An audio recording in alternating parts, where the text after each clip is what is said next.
to Mocktails from the Cantina Live.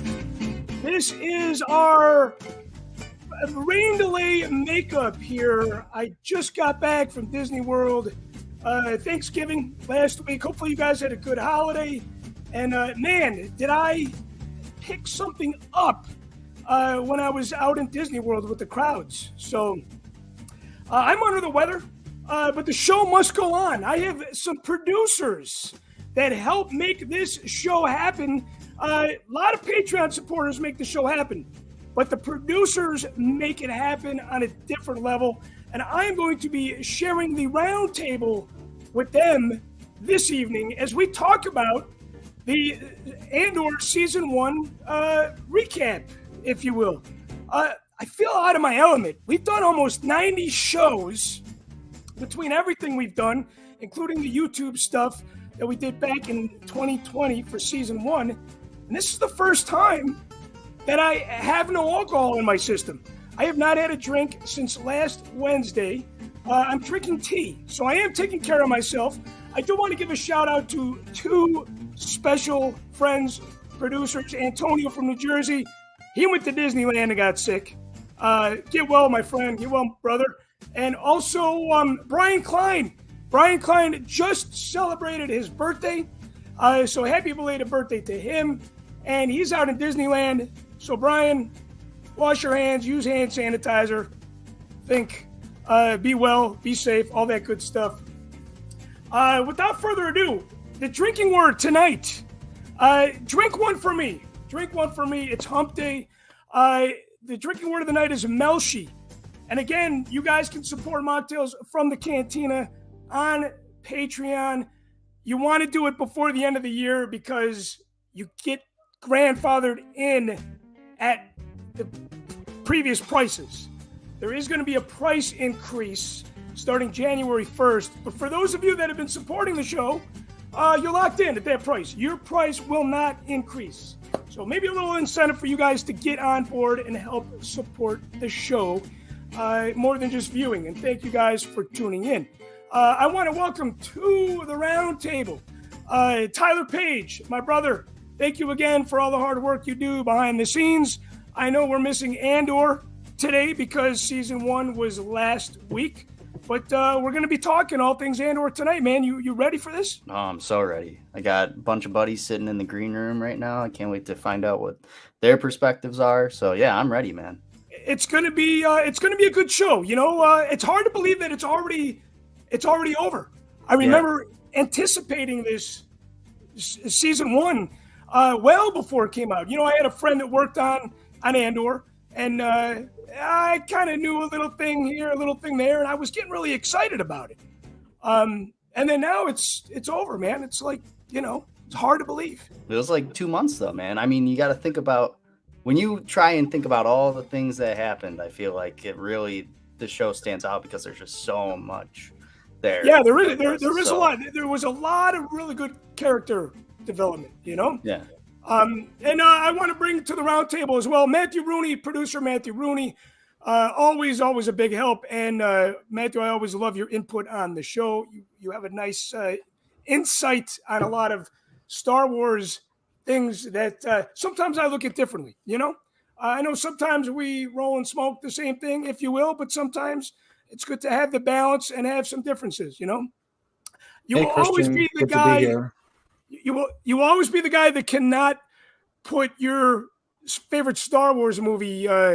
You know, if I remember correctly, you love all the films kind of equally, correct? Yeah, and I wanted to say, since you're bringing it up, that it's not that I can't, I refuse. You refuse. But I will say, and I said before, that the original one's my favorite one, but I don't want to rank the other ones. I'm not a fan of ranking things like that. I like them all. I love Star Wars. I will always remember you're that guy, and I respect that too, because I do love all things Star Wars. So you can't really rank the show either, right? Amongst the other Disney Plus shows. Actually, I think I like Andor better than all the other shows we've had so far. I will say that it's a show that I think was made for me. Well, you know, in a lot of ways, which I think we'll get into, but I definitely like it. I think the best, more than Mando, and I liked Boba Fett a lot, but I like this even more, and for different reasons, I think, which we'll get into. Absolutely. And Cody Moore, Mall Walker, we always love having him on the show. Cody's in the green room chilling. I'm going to add him. Sorry, this is what happens when alcohol is not involved. You gotta feel I start dropping the ball here. Cody, welcome back to the show. Andor, for you, I know you're a big Melshi fan like myself. So were you happy with the way that Melshi was portrayed, and was there enough of Melshi? I personally do not think there was enough of Melshi in season 1. I was just happy that we got any Melshi. Kind of a nice surprise. But I kind of was hoping we'd get some of the Rogue One, side, those cast members that were already with Andor before all of that started. Yeah, actually, after I saw Melshi, I started getting greedy, and I started wanting some of those other side characters, Yeah. We might get them next season. Yeah, I think we will because I don't know if you guys got a chance to see the after the end credits. I know you guys are big RFR fans, so I'm sure they mentioned this on there. But I actually just watched it Thanksgiving Day. Was it Thanksgiving Day? No, Friday. I watched it on Friday because I had gotten back on Thanksgiving and I had left the credits roll, and I was like, oh my gosh, there is the Death Star. Nice surprise. Spoiler alert, but I'm sure you guys know that by now, especially again going back to the RFR camp. They did the after show every single Wednesday. Without further ado, Sons of Darkness. Hopefully I got that right. Todd Suds Sedlak. Did we just step over toes? I think we might have. But hey, Todd, welcome back to the show. It's been a while, my friend. Yeah, it has been, and it's good to hear from you. I was a little late. I have to apologize. I was having a wee little bit of some audio difficulties. I had a wicked low cycle hum in my headphones that's bothering me. Can you hear anything odd coming through my mic channel? I do not. And I know you're a perfectionist and you are always overthinking that. You could have the best produced audio and you're still not completely satisfied. I think you might get that from being a radio aficionado. I know you're a big fan of talk radio as well. But hey, everybody, welcome to the show. I'm excited to talk about Andor. I just want to share my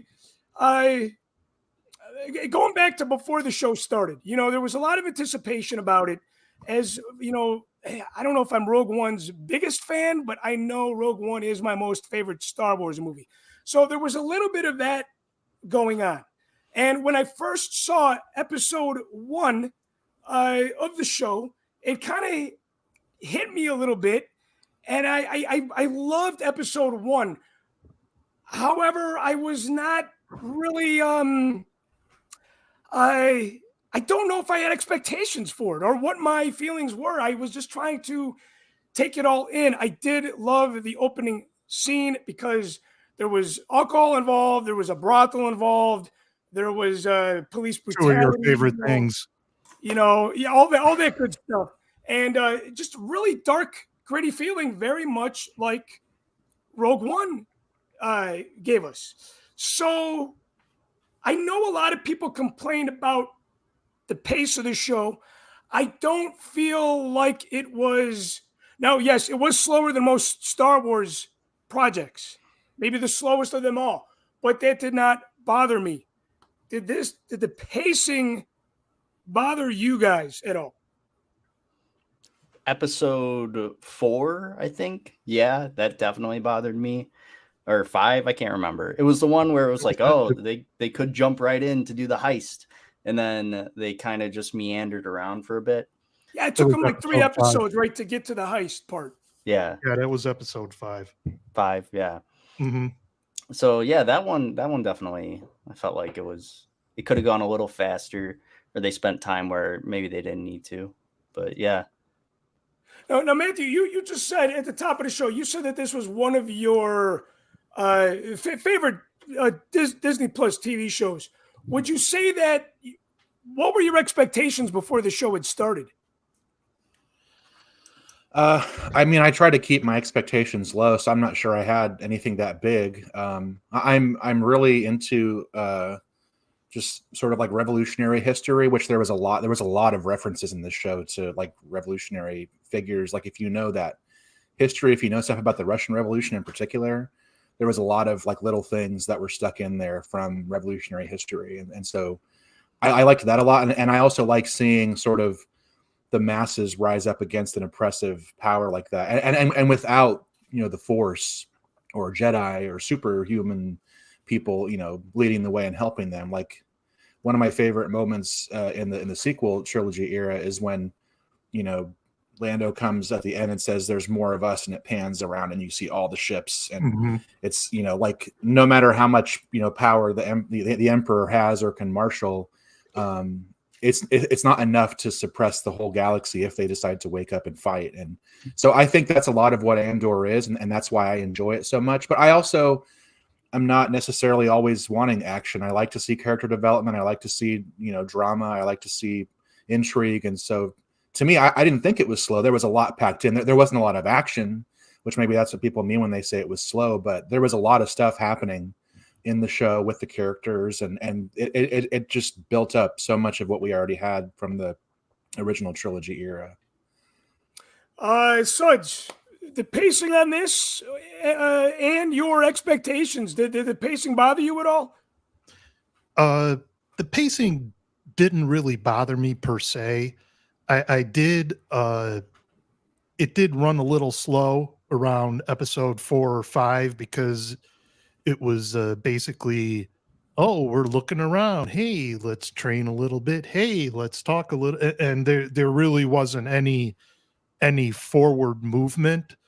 But then when I thought back to, hey, this is a 12 episode season, so let's give it a chance. And when I also thought about the in 3 episode arcs, episodes 1 and 2, they were just kind of slowly building. Then episode 3, boom, at the end of the 3 episode arc, it paid off. Then episodes 4 and 5, and then episode 6, boom, it paid off. So the payoff kind of helped make up for whatever pace that you thought was on the slower end. Yeah. And I really love the show. Is it my favorite Disney Plus Star Wars?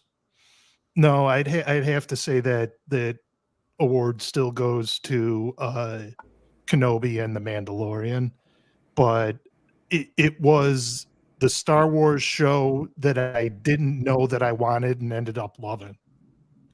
Okay. That's a really good way to look at it.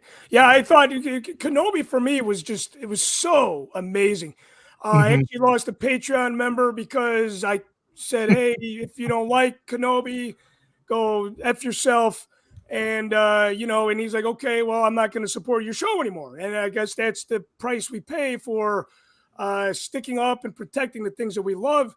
The thing that a lot of people didn't necessarily slam on this show, but they said like, it wasn't Star Warsy enough. And we'll get into the, your most Star Warsy moment that you guys thought. And they also said that the pacing was a little slow. They didn't care about the character development. They wanted action. That is a reason why you can say that you did not care for the show instead of just saying it was a piece of shit garbage television production. For no reason. People need to back things up, not just troll the internet and slam everything until they're blue in the face. Cody, your expectations on Andor, were they met? Did you have any? I liked it. I felt like my expectations were met just because I wanted to see more of Andor's actual backstory, how he said he'd been in the fight for so long. So I figured it'd be cool to see how he actually gets integrated into the rebellion. And then now that that's actually been set up, season 2, I'll get to see more of what I'm actually super excited to see. But I kind of wanted to see, I guess, how he becomes a spy within the rebellion and goes out and starts I guess potentially recruiting more members. So it's like a cool maybe segue into some of those classic characters, or even to some of the background characters from the original trilogy. Yeah, so it's going back to what you said a little earlier. Was Mhm. that there was the payoff, right? And Right. I think season one's going to make a lot more sense if season two puts us right in between Rogue One and the beginning of Andor's story. It's going to be like, okay, yeah, you needed to tell these characters' story to make it more impactful. Let's get into characters. There's been so many new characters, and I love it because I felt so much like a poser not knowing these character names. And then I heard my good friend Jason Swink on Rebel Force Radio, and he's like, man, it's so hard to remember all the names of these new characters. I just feel like there's a lot of new characters, maybe more so than any other Star Wars project that we've had. Favorite new character for you guys? Let's go around the horn. Tyler, who's your favorite one? Oh man. It's really easy for me to be like Bix, because she's just so good looking. But and that's why I like the You next definitely have a type, Tyler. Yeah, Casca was hot as hell too. Yeah. That's why there's like 5 photos of her here. Uh-huh. But it's yeah, it might be Bix, I guess. I don't know. Marva was cool. It wasn't like this show. There wasn't anyone I really grabbed onto because I'm scared everyone's gonna die. So like, I'm just you got the Rogue One fear going on. You're like, I don't want to be attached to these characters. Yeah, and Jose Abreu just got traded to the Astros, or not traded, signed with the Astros, and maybe I'm a little reluctant today to choose. That's a very diplomatic word. I think Rich Brendel could maybe cosplay as the bell ringer. I don't know. I see Rich Brendel in his costume here. Yeah. All right, Tyler, I took the quiz today. StarWars.com sent out a what Andor character you most like, and it said that I was most like Bix. So I don't know what that means. Don't even connect with that. I know you and I are really, really good friends. Hey, nothing wrong with that. Nothing wrong. You took the quiz today too. Who was your character that you were most like? Unfortunately, she's right there, Dedra. I can't remember, but really? Yeah, that's who I got. I don't get it. I think it's probably more the accountant side of me. Yeah, because she was very mean character. I don't consider you as a mean person, But like the Empire's just like very like calculated. Empire, like the accountants in the Empire probably are like the top dogs. Like they just have that. Tyler and I are gonna rule the Empire, right? Like that's just like who fits into that kind of personality. I think Now, Tyler, I remember you a couple weeks ago. You speaking about one of your favorite characters. I thought was the degenerate Imperial officer, if you will. Oh, Cyril. Cyril is definitely he's the most interesting character, I think. When you say his name, it sounds like Cereal Boy, and I thought that's what you were calling him because he was always eating cereal. No, it's just Cyril. I don't know what that is, if I have an accent or what, but Cyril, yeah. But you were a big fan of it. See, I personally hated that character, but I thought the actor did such a good job. I don't necessarily think that the character is supposed to be liked by a lot of people just because his position on where he stands, and he's all about the Imperial, the mentality of the Imperial forces, if you will. It's Tony Gilroy's favorite character too. Tony Gilroy's favorite character. Yeah, he said that in an interview. We'll get into the show a little bit later. We'll talk about that article that you sent me, the Hollywood Reporter, about Tony Gilroy. But Matthew, you took the test today. What was your answer on character, and who was your favorite new character from the show? Well, the quiz says that I am Cassian Andor. I have proof here. Cassian himself. Yeah, pushing yourself towards success, achievements, and career opportunities. But you don't forget your friends and family who helped shape you into the person you are today. Very cool. I like that. It's a But my good one. favorite character, hands down, no question, is Luthen. He's so cool, and I really appreciate. And I think I'm not sure if this is intentional or not. I like to think it is, and if it is, it's brilliant. But in the sequel trilogy and in some of these recent shows, they're allowing the older characters to have arcs and to have sort of issues and things to overcome. Like in the original trilogy, it's about a youth, and so the older people around him are like mentor figures or they're villains. And so now that a lot of us who grew up with those films are older ourselves, of course, we still don't have all the answers, and we still have struggles and obstacles to overcome and issues. So it's nice to see characters like that in the show, but also just in the case of Luthen, he's this older character who's a total badass. Like his entrance I guess it's episode 3, but in that first arc when he shows up on the planet, it reminded me of Jack Sparrow's entrance, like when he's on the mast and it comes up behind him, and he's looking out over the ocean.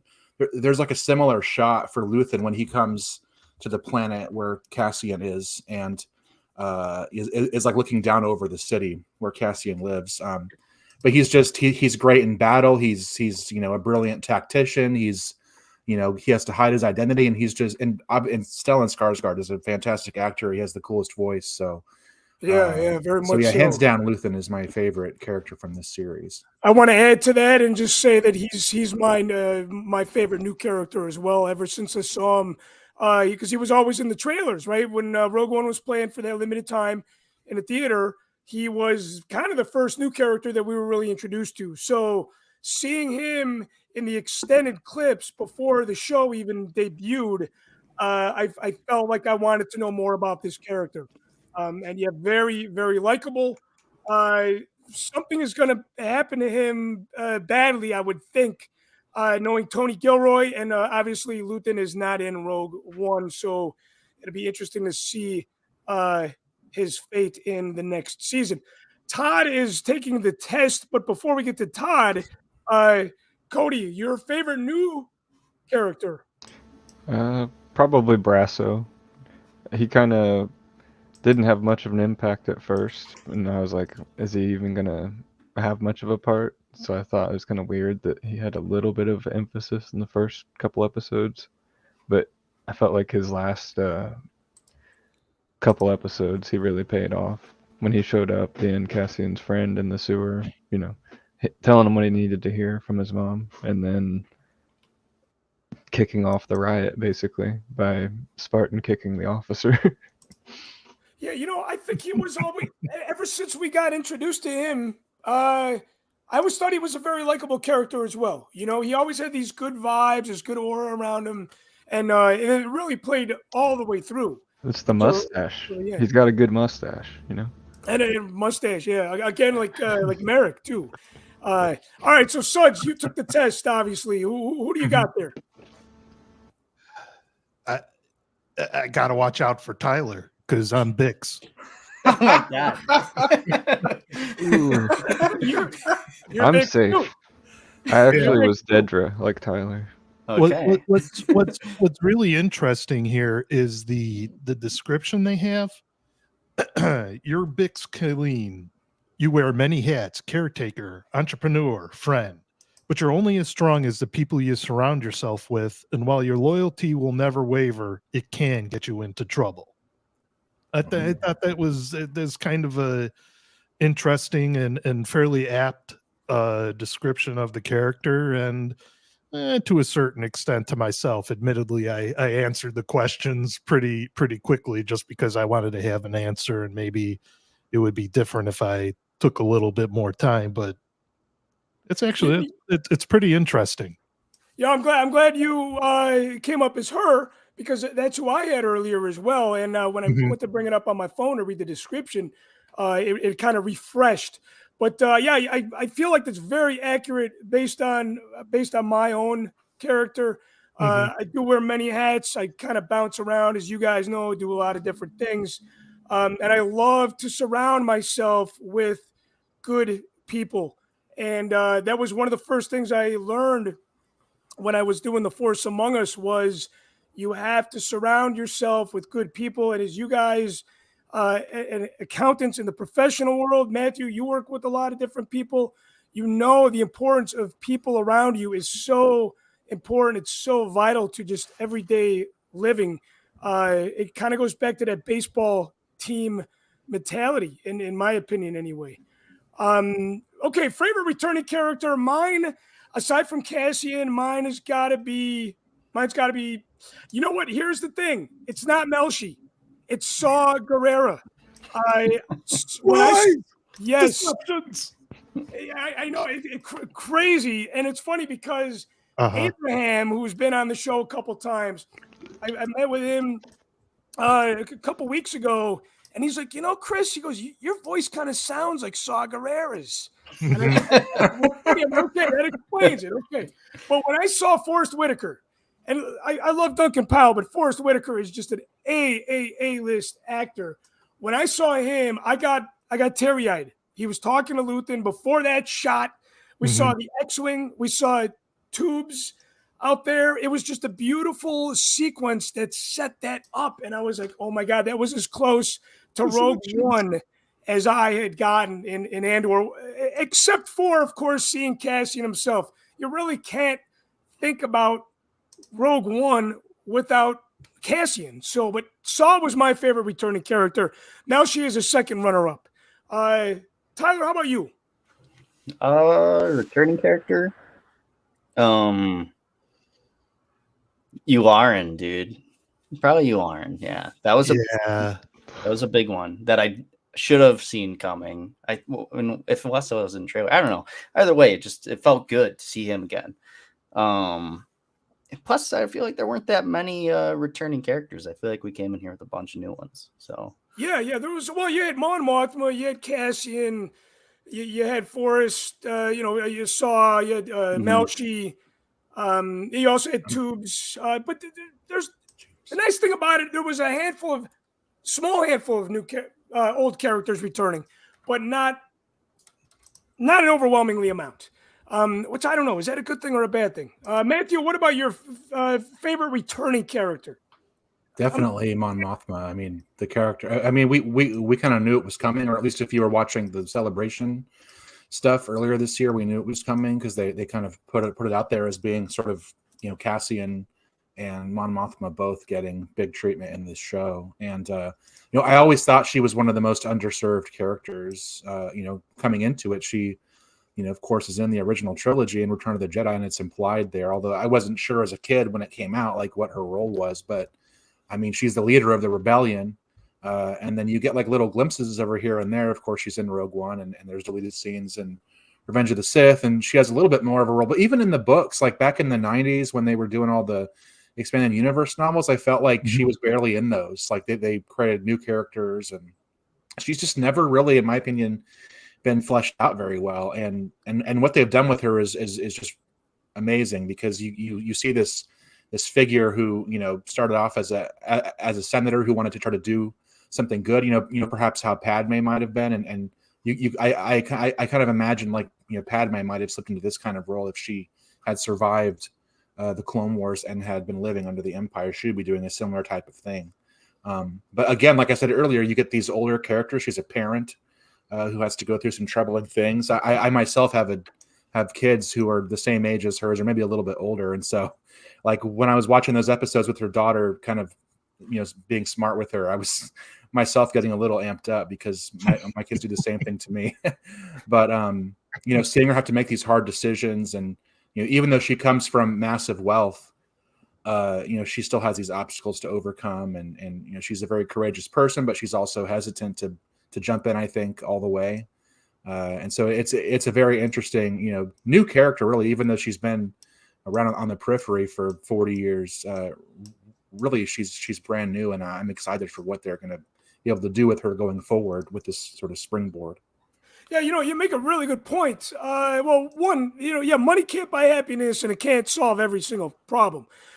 Which we obviously see her with that. I love the fact that we are in her not only political world, but we're also in her family life, and she's having some marital issues. Obviously, her husband seems to be more troubled and more of a deadbeat than anything.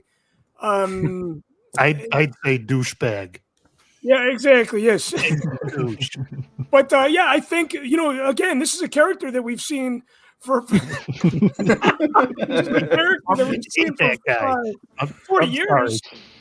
And this is a character that, like, all her scenes were, erased from Revenge of the Sith, and she's finally getting. She's been part of this. The actress has been part of the Star Wars family, obviously, since Revenge of the Sith. The character has been part of the Star Wars family since 1982, going back 40 years ago. The year before Return of the Jedi came out. But it's nice to see a familiar face and still get all this fresh backstory on her. It really, really is. I did enjoy her scenes as well. Cody, your favorite returning character? Probably the clone troopers. Just getting to see clone troopers with more of actual practical physical armor, not digitally rendered like the whole prequel trilogy. Yeah, that So was it's nice. kind of just interesting to look at it and kind of look for the differences and see how good it looks. Yeah, I always wondered why they did the CGI for the prequels on those troopers, man. It just it looks so good when it's tangible on the screen. Suds, you have a different choice than the rest of us, or do you have a new returning character favorite of yours? Well, the jerk in me wants to say Melshi. Now, why would that make you a jerk? Yeah, just to be different, and maybe poke the bear with you a little bit. But I have to agree with Matt. It has to be Mon Mothma. I really, I don't want to reiterate too much of what he said, but I go along with the concept that she wasn't really fleshed out too much in the original trilogy or in the prequel trilogy, and just to me, her character development, there was a lot more spent on her character development than there was actually the titular character of the show.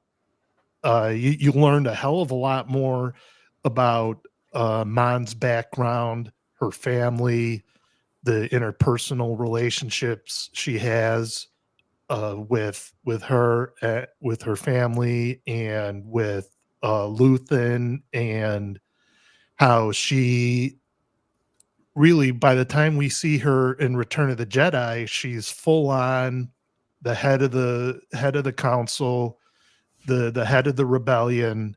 But in this show, she seems to be a little bit on the fence, or all the way in just yet.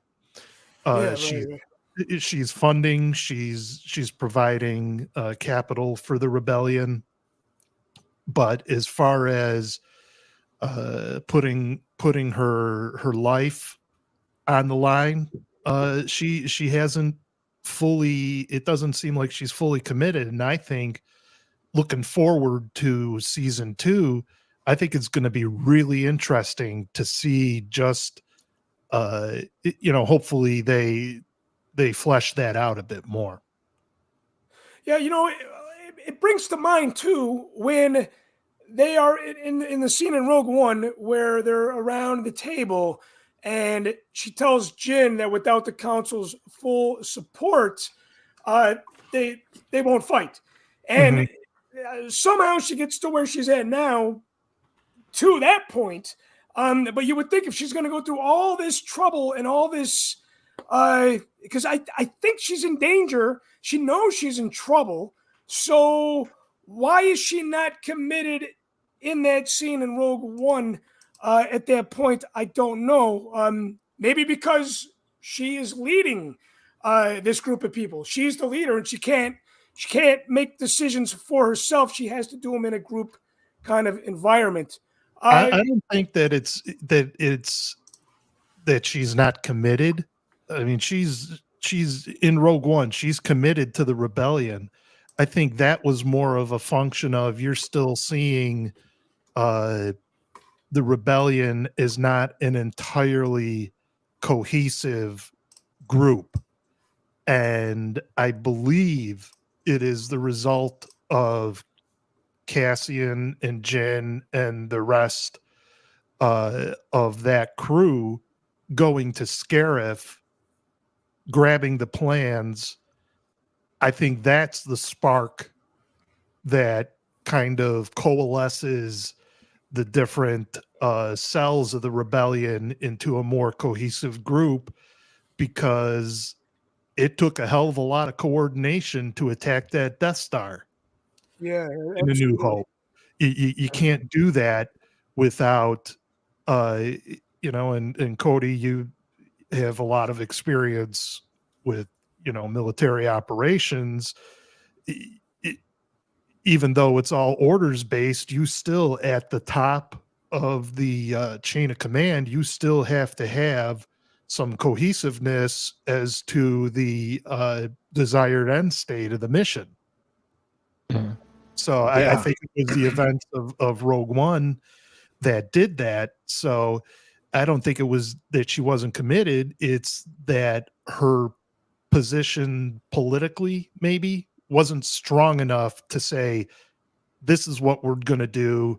This is why we're going to do it. And if you have any objections, say it now or forever hold your peace. And then, which is kind of how she was by the time we see her in the events of Return of the Jedi. There Yeah, was right. no debate. There was no, oh, should we go in and attack this new Death Star? There wasn't any objection to the many Bothans that died. I mean, she really had a lot of political capital built up by that point. Yeah, sure. I'm just assuming it, and that's why I think it's going to be interesting to see how that kind of plays out over the next 4 or 5 years in universe.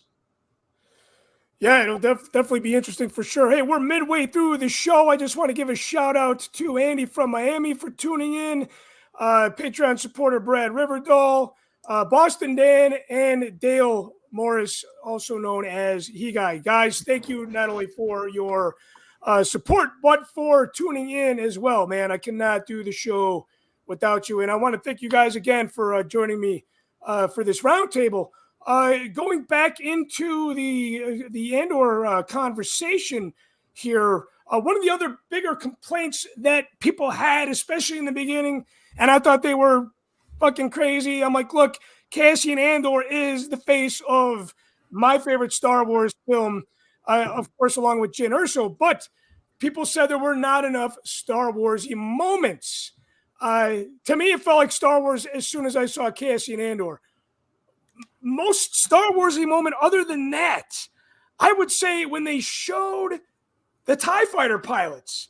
I think there was only 2 scenes where they really showed them, but man, did that really feel like Star Wars, very much like when in The Mandalorian, when the Mando faced the Sandcrawler and the Jawas. I'm like, oh my God, this is as Star Wars-y as it can get. How about you guys? What was your most Star Wars-y moment Andor Season 1? Tyler? The Colin, not the Colin, the Cantwell class arrestor. That was probably the most Star Warsy moment for me, because it's just like a classic piece that we hadn't really. I mean, we were exposed to it in Solo somewhat, but like it wasn't given the proper display ever until now. So that was the most Star Warsy moment for me, and it was in like the last episode or second to last. I can't remember, but yeah. So yeah, no, I'm gonna. My critique of the show is that I would agree there's still not enough Star Warsy moments in this shit, and Tony Gilroy I think would say the same. I don't know if he would say not enough, but he would say there's not as many as you might be used to. So yeah. Matthew, how about you? Any complaints that did not feel Star Warsy enough, or what was your most Star Warsy moment on Season 1 here? I mean, I definitely didn't have that complaint. Maybe it's because I've just been engrossed in expanded universe novels and comic books since the beginning. So I've read a lot of stuff that goes in a lot of different directions, and so maybe I have a broader view of what Star Wars is.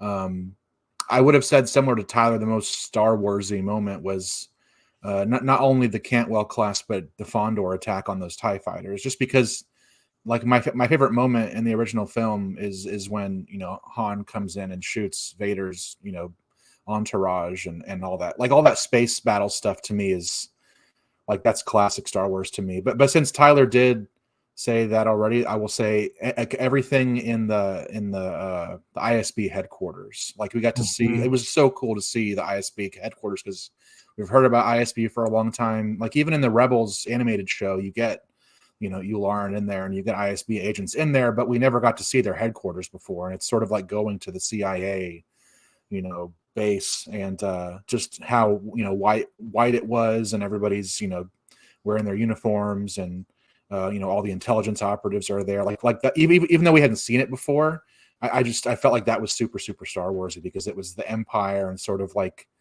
you know, like at its purest form was in that headquarters. Yeah, you know, you make a good point about that scene with the officers wearing all white. It reminded me of when they're sitting around the table in A New Hope. But man, talk about the color contrast there. What a difference, you know. In A New Hope, they're darker uniforms. It's you know, dark office setting in the Death Star, and then of course in Andor, it's white. Everything looks a little bit more. I don't want to say pure, because maybe pure from an imperial standpoint. But it was. Yeah, I mean, look at the good and plenty lights back there. It doesn't get more Star Warsy than those circle lights. Is that what you call those? The good You and know, plenty? somebody from the 501st had mentioned Kathy Uh-huh. from the Midwest Garrison. I'm like, yeah, do you have anything with these lights? She goes, oh, the good and plenty lights, and I'm like, well, they do look like good and plenties. Yeah, that's why I kind of latched onto that. That is a perfect way to describe them. You know, and of course, going back, very, very prominent in The Empire Strikes Back in the Cloud City scene. Yeah. And I mean, we've seen that design used throughout, I want to say, all Star Wars projects. Those good and plenty style lights. Cody, what about your most Star Warsy moment? And did you feel like it was lacking that? I kind of agree and come from the same place as Matthew, where, like, for me, Star Wars isn't Jedi. It's not any specific thing. It's just the world. So I like that, just to kind of keep it open-minded and just enjoy seeing new places within that Star Wars universe. That's not just, oh, here's the same Star Wars trope again. So I'd rather see new stuff, go to new planets, and just see those corners of the galaxy that we haven't gotten to see, but they're on the map that we've seen in all the movies. And I don't know, my favorite moment, though, that I guess what you could call Star Warsy, just the troopers, seeing clone troopers, seeing stormtroopers, and then especially those death troopers. Yeah. Towards the end, they started showing the Death Troopers more. Now, I did enjoy that. I was waiting for them to talk, you know, because we hear them talk right away in Rogue One, but they didn't make any noise at all. Surprisingly enough, Suds, what about you, man? Was this lacking Star Wars feels, or? And what was your favorite? There's got to be one moment that stands out to you where you're like, that feels like Star Wars to me. Like it's been said already, I was deep into the expanded universe novels, so my view of Star Wars and what is Star Wars is a lot more broad than just the Jedi and the Sith, and even stormtroopers and starfighter battles and everything.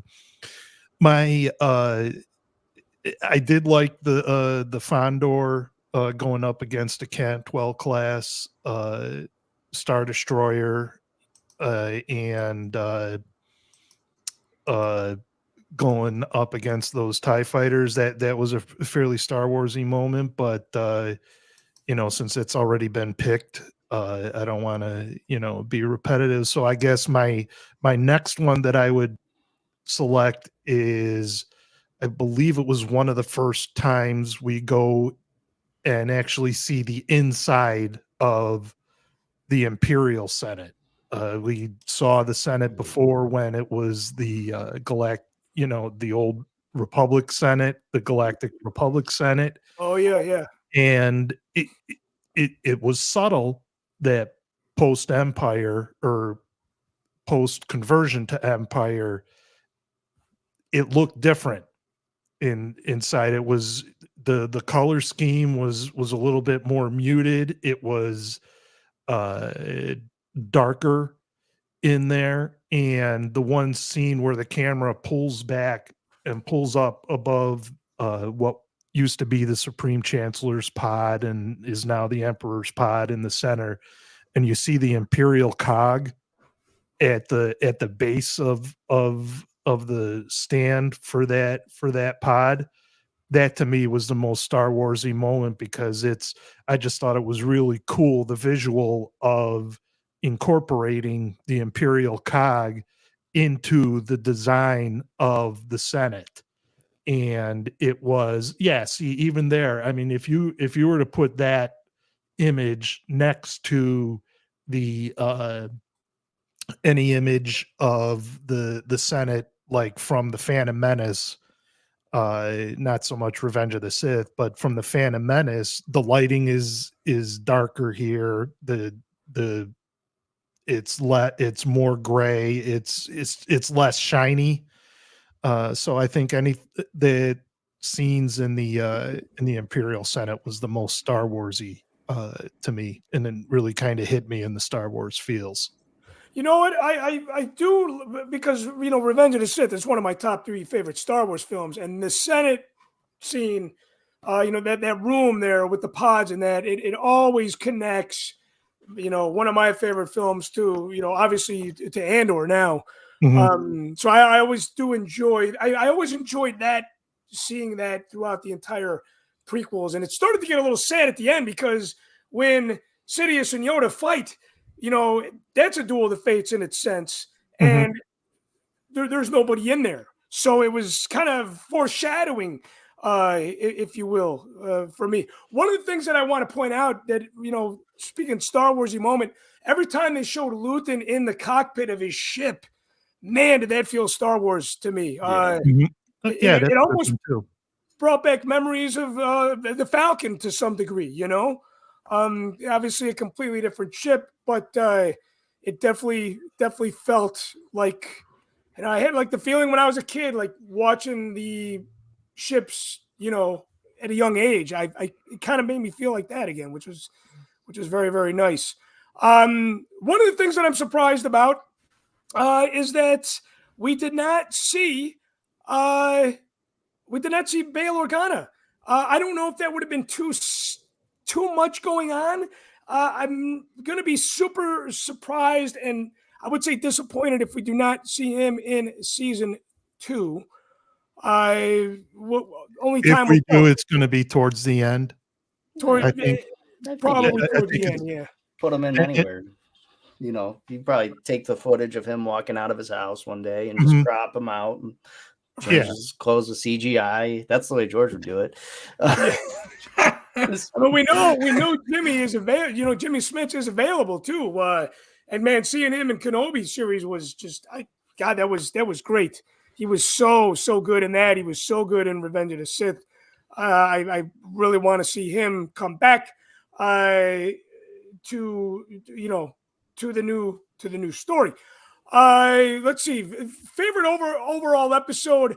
I want to say mine was the Eye. If I remember the Eye correctly, it was the Native American. It was the native people of the planet. Then it ended up in that celestial, whatever was going on.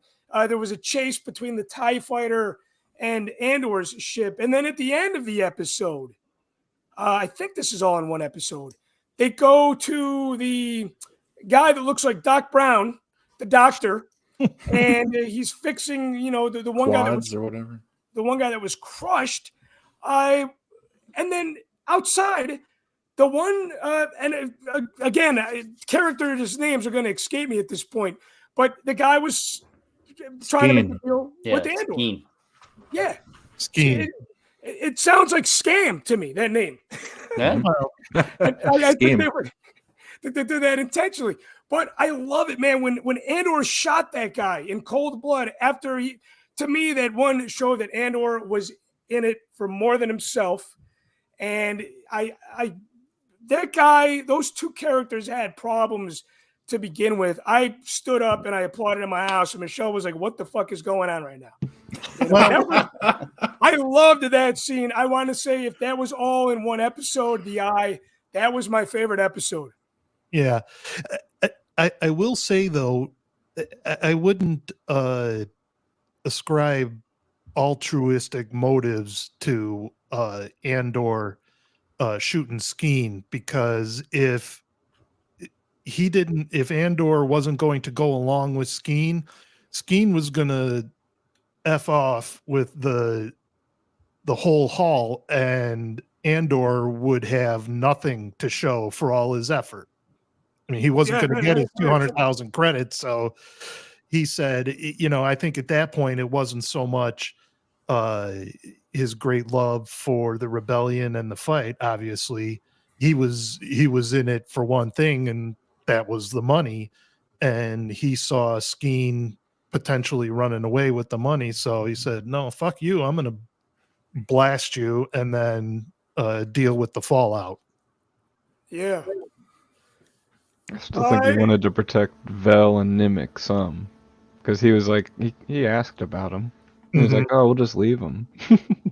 I feel like I could imagine it being kind of like Han in the Solo movie, where he doesn't want to join them at the end, but he helps them get the money because he's a good guy still, even though he doesn't want to join. I agree partially with Todd, but I think there is something there where he does want to protect the rebellion because he thinks it's a good thing, even though he doesn't want to be in it.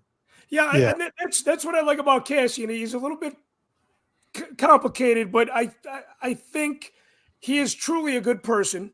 I know a lot of people, say, "Oh, he's a criminal, he's a cop killer, this, that." But if you look at his backstory, which we saw, we know why he's doing what he's doing. And he's just not a total douchebag or scumbag. I mean, he has friends. He has people he loves. He does have loyalty. And there's more to it than just this scoundrel kind of character that some people, thought that he was in the beginning of the show anyway. Was there any episode that stuck out to you guys as your favorite episode? Like mine was was there one episode? I know a lot of people say that Prison Break episode was quite amazing, which that was probably a top 3 for sure. Yeah, I like that whole arc, that Narkina 5 arc. It's hard for, I didn't like, obviously they are individual episodes, but as we were saying earlier, I kind of looked at them as arcs because you had, like, a lot of them are 1, 2, 3 parts, and so all together it's sort of its own episode or like a mini movie. But the whole Narkina arc to me was incredible because you really got to see how awful the Empire is. Like, often in the films and in some of the, especially the animated shows like Rebels, which obviously is made for a younger audience and it's a certain style, but a lot of the Imperials are kind of goofy and they're imbeciles and they make a lot of stupid mistakes. Like, they have some leaders who are very smart, like, Thrawn or Emperor Palpatine, but in this you saw just how awful and rotten the system is and what they're willing to do to hold on to power. I really liked in Nemec's sort of speech that it's so unnatural that they have to buckle down and they have to do unnatural things to hold on to their power. And really that arc in the prison just showed how rotten they are, that they have them go in there barefoot and they shock them, and like the guard who introduces Cassian is like clearly getting pleasure out of watching them getting fried on the floor. Right. Like, but then again, as I said earlier, I like seeing the masses kind of rise up, and that's also what happens at the end of that arc, is that you, like, once they're able to get past the technological advantage, there's nothing that those Imperials can do. They all have to hide in the closet basically and just hope that they don't get noticed. Right. Yeah. I think there's something to say about the the backstory is being told about the Empire here really in detail too, kind of for the first time as far as live action goes. So it's kind of cool to see, and I think you really have to have the Empire be as evil as we see them in Andor in order for the big picture to make sense on how evil they really are, if that makes any sense. I mean, you have to have these guys really, really bad.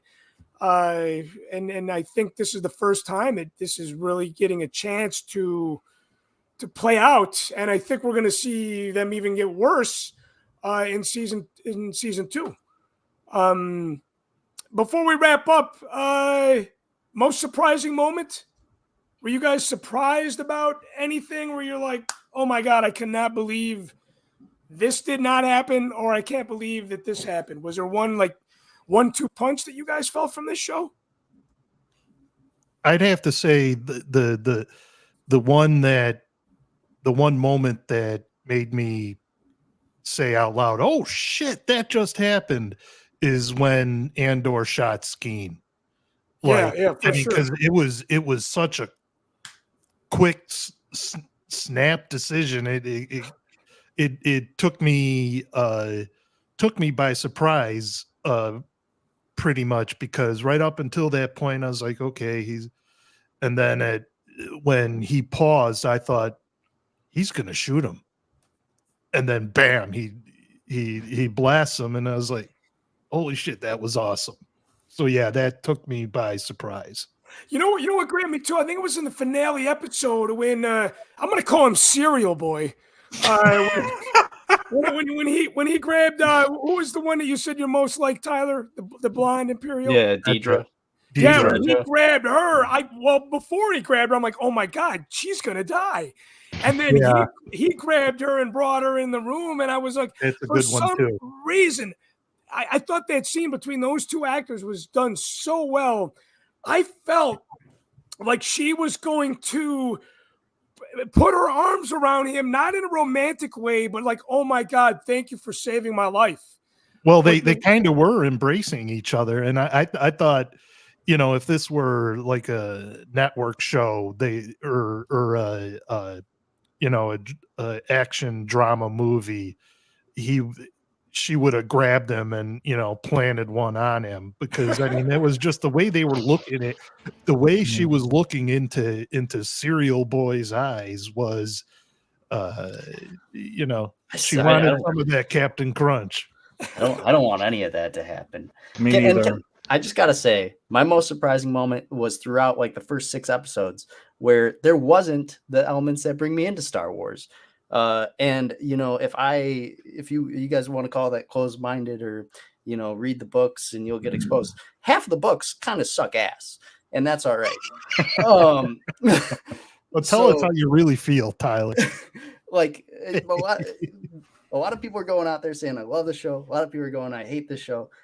For me, it's in the middle. It's just like, it just feels like it's okay. It feels like it did its job. It's a good show, but why am I having to bring the Star Wars to it and it not bring the Star Wars to me? I don't know. I'm going to give it until the 2nd season before I have final judgment, but I have a lot of pent up anger. Right. Okay. So you said the most surprising moment is that there was, it took 5 episodes for it to really bring it. Is that? Yeah. Okay. Like, I mean, the first 3 were great.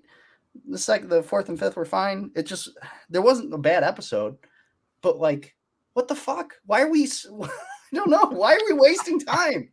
Yeah, well, I get that. It was kind of as a lot of people say, a slow burn.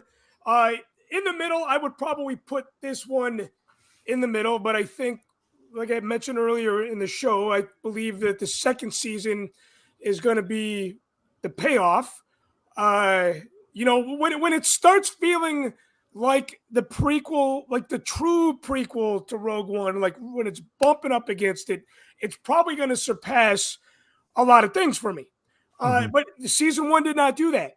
There were a lot of blue ball moments that I had. Like every episode ending was like, oh my God, they're going to just hang it right there. And then the next episode, they would hang it right there.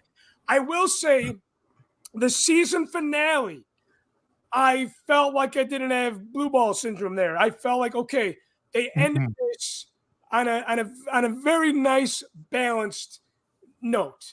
If you- Tyler, you said something to me in the very, very beginning of the show's start that a Hollywood Reporter, very reliable source, interview with Tony Gilroy. Tony says everybody needs to take their Star Wars hat off when they make this project. And I remember you saying, what the fuck is he thinking? You can't do that. You got to put your Filoni hat on, right? You got to put your Favreau hat on. You got to make You it just have someone in the room with a hat on. Have someone in the room with a Star Wars shirt on. Like it felt like, and I talked. I feel like they tried to like be so different than what It was a Tony Gilroy had a script and he found a way to get it sold to Disney, and make it. He just put a Star Wars skin on it. That's how it felt the first 6 episodes.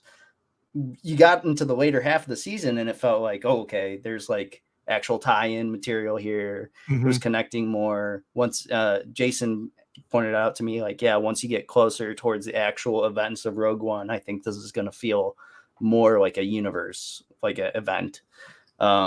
And call me impatient. That's fine. I'm just ready to go, man. Well, you know, the young are always, you know, they want it now. And, Yeah. You know, I loved it. yeah. I mean, I think that's in the rumor. I felt like they put. I think that's a valid first. criticism, though. I think it's a valid criticism. I mean, I personally feel like there's plenty of other stuff out there that does that very well, like the Filoni stuff and the Favreau stuff does that, and so this is just something new. In response to the question about surprising, I was kind of surprised just how far away they went from like what's considered traditional Star Wars things. There's little things like all the films and most of the animated shows have this like orchestral type of music. And then in The Mandalorian, they sort of got away from that a little bit, but then in this show, like you had I think the last scene or the last shot of episode 2, when it has like Cassian walking toward the camera, you have this like crescendoing like the drum kit with like like a rock band type of thing going on. So there was stuff like that, which I thought which I kind of maybe to counter that, I kind of liked that because it means that in the future, they don't have to be so scared of sort of, breaking away from, which, I mean, some people will say, well, that's ludicrous and, that's the wrong way to go. But I personally feel like it's kind of nice because then it sort of takes off those restrictions that now they can go and do different things. And there's still going to be shows, like there's going to be a Mando 3 and an Ahsoka show that will be closer, I think, to what George would do. And so we just get this as well. And I think it's okay. But there was little things like that. There was the cereal, like the whole planet, the resort planet. And I was joking with Tyler that the music sounded like New Order, but like all that was just really far from what we expect Star Wars to be. And so that kind of surprised me. Although, like I said, I thought it was kind of a good thing. Yeah, for me, yeah, I agree. It's okay. Yeah, it was different, but that's okay. And I'm I poke fun, with Tyler about, being younger than, but I was having the similar conversation with Jimmy Mack the other night, and the way I view it is my tastes as I've gotten older, and just in general, not just with Star Wars, but in general, my tastes have developed. Just think about when you're a kid and your parents take you out to a restaurant. What's the first thing that as a kid you were ordering? A cheeseburger, or do they have hot dogs on the menu? Something simple like that. And nowadays, I'll eat lobster, steak. I mean, there's my options have opened. So I kind of view my Star Wars fandom through that same lens. I've whereas before it was just Jedi, Sith, stormtroopers, Star Destroyers, and all of that. because when I was younger, that's what I thought was cool. But as I've gotten older and had more life experiences, and please, I'm not, but I'm just thinking about how it's worked for me. I think that's why I was ready for a show like Andor in the Star Wars universe, because it didn't necessarily hit all the Star Wars feels, but it was the Star Wars show that I really enjoyed that I didn't know was even possible. I like lobster. Trying to see all of fish that- sticks over there. From all of that, you got I like lobster. I Some love of, my some Star of Wars, the I like my lobster. some of the best books out there are those books that really stray far from the expected Star Wars. Uh-huh. Like there's fair. That horror is fair. books out there that are Star Wars. I like when they go into those other genres, or like this. I felt like it was more elevated filmmaking than a lot of Star Wars is. Mhm. I felt like they put a lot more thought into developing the characters so that there's a bigger payoff at the end. I Kinda would like- think so. I would Yeah, think and- you don't want to develop all these characters and like not have have it for nothing. You know what I mean? I mean, there's got to be a bigger payoff. Well, you got to think about it too. Season 1 sets up the characters. Season 2, it's gonna play out the characters. Now, you guys might know this more than I do. Is Andor just signed on for season 2 and that's it, or is it Yeah. possible Yeah, there no. could be another? Yeah, no. I don't think so. So this is a No, 2-season thing for sure. Yeah, Tony Gilroy, he's been interviewed about this. He initially conceived it as a 5-season project, but then when he sat down with Diego Luna and talked about it, they decided that they weren't going to dedicate 5 years of their, well, not just 5 years, but many years of their lives to this project. I So see. he condensed it down to where, because it was going to be a year for each season. Uh-huh. So this first season was 5 years out, and it was going to be a year for each. But now they're kind of squeezing years, 1 through 4 into season 2. So like the end of season 2 will be Cassian going to that planet in Rogue One where he, shoots the guy with no arms. The Well, ring what of is- Kafrene. Yeah, Kafrene, good yeah. call. Right. Good callback. Well, you guys loved it. Tyler was in the middle of it. I enjoyed it. I can see both of your points of view, that both sides of the view there. I do want to rewatch it at least maybe 2 more times. Mhm. If I can find the time to do so. I would like to do that, maybe wait up until season 2 happens, and then just kind of go into it with fresh eyes from that point. But I'm thankful we got Star Wars. I know a lot of people hate it when I say that. They're like, don't be thankful for everything. And you know what? I am, because I've waited a long fucking time for Star Mhm. Wars, so long. So you can relate to this. We've seen it go away twice. You know, went away after Return of the Jedi. It went away for a small window after Revenge of the Sith, but to live through 2 droughts of Star Wars and to be getting what we're getting. I know we've talked about this before. It's just nice to be getting new shows, man. It really, really is. Mhm. Oh, and wait. Yeah. On program. You gotta do it softly. They never do this. They're Yeah. always like this, Yeah, that's too much effort to go that far. Yeah, right. And you're like, yeah, you know what? fuck Yeah, it. It's harder to stay always that far the whole Well, time. Yeah, So, if they're all right, I doing wanna that thank- all the time, I want to thank my producers, Todd, Suds, Sedlak. Todd, thank you again. We're looking forward to getting some Inside the Vault segments that you are producing next month from the Force Among Us show that is nowhere to be found. I actually ended up with the audio files, so have fun with that. We're looking forward to that. Yeah, I will. I'm going through and listening to the episodes because I want to have something relevant to say in the open, and I'm working on it. The anticipation. Hey, well, we're looking forward to that. Cody Moore, thanks again, man, for your contribution to the show as a producer and your input as well. Always good to hear from you. And again, where can people find you on Twitch, Twitter, and all that? The video gamers out there? Not Twitter. I'm not into that. On Yeah, no, Twitch, nobody's into Twitter anymore. no, that's too much. Somebody is. That's just all text. I don't want that. I gotta have something more entertaining. So I'm on Instagram, Facebook, YouTube, and Twitch. But I also just wanted to mention that I'm super excited for Bad Batch Season 2. You know, that it's going to be exciting to see those guys. Yeah. Hey, I like that shirt. I do. Oh, yeah, I figured you guys would like that too. Yeah, it's got A like new it's got like a Fillmore late 60s, Yeah. early 70s vibe on that Like a shirt. Hendrix. That's a good one. Yeah, it's pretty cool. Cool. So you gamers, check out Maul Walker and Matthew Rooney again. Thanks for everything that you do. I appreciate it. We're going to be hearing some more Inside the Vaults from you, as well as when we finally get to the Inside the Wampa Cave episode 100, we are going to have some show and tell with the Patreon members out there. We recorded something not too long ago with you on it.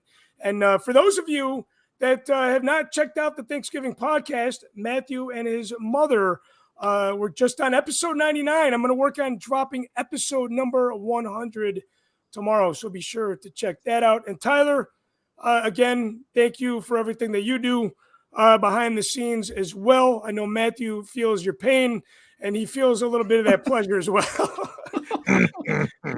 Somebody's got to do it. Somebody's got to do it. I am your show host, Chris Mocht, and we are looking forward to a lot of holiday-themed shows in the month of December. We are not going to do a Patreon name draw tonight. We will make up for it. We will make up for it in December. A lot of Christmas-themed episodes, content coming up. And remember, join us on Patreon. I made it through the first show ever without having a drink. But for those of you that prefer to hear me without a drink in my hand, you can throw down $2 a month. That will get you all the podcast episodes that we've been doing since January of 2021. And thank you to all the Patreon supporters that tuned in tonight. And thank you for those of you that are not Patreon supporters, but are considering it and have tuned in tonight. We will catch you guys next time on Machtails from the Cantina. So long, everybody.